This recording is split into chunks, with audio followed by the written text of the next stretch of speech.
I'm Ben with the BTC Sessions, and this is your Bullish Bit, brought to you by BITREFILL.com, the easiest way to get living on a Bitcoin standard. Head to their website and pick up gift cards for great places like Amazon, Apple, DoorDash, prepaid MasterCards, and plenty more. You can check them out at the links down below.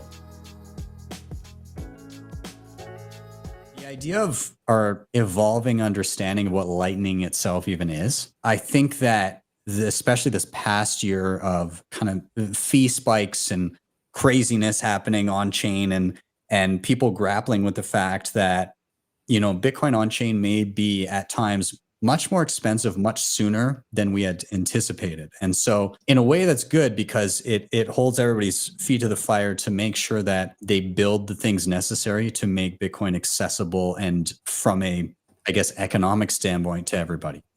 How many companies because of this past year have said, oh, we're working on adding Lightning, or we already have, or how many are now experimenting with combos of Lightning and Liquid, or Fedimints, or eCash, or all these different things built on top of Bitcoin to reduce fees, perhaps add privacy, and kind of skirt that line of like, the absolute best is on chain, self-custody, but for day-to-day spending, maybe a federated model is okay, or maybe using eCash, or maybe like spending the money to have a dedicated Lightning channel through a Lightning service provider. There's all these things that are popping up that just did not exist before.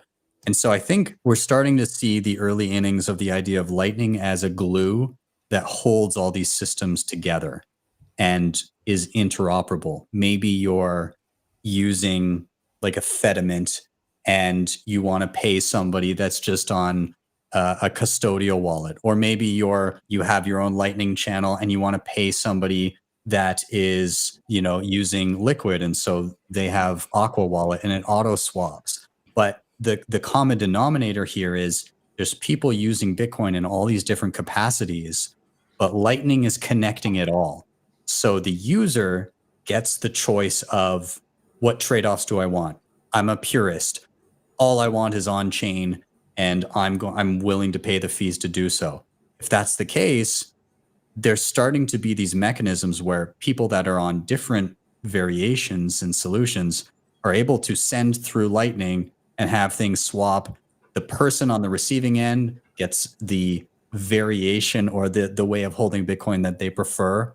The person on the sending end knows no different.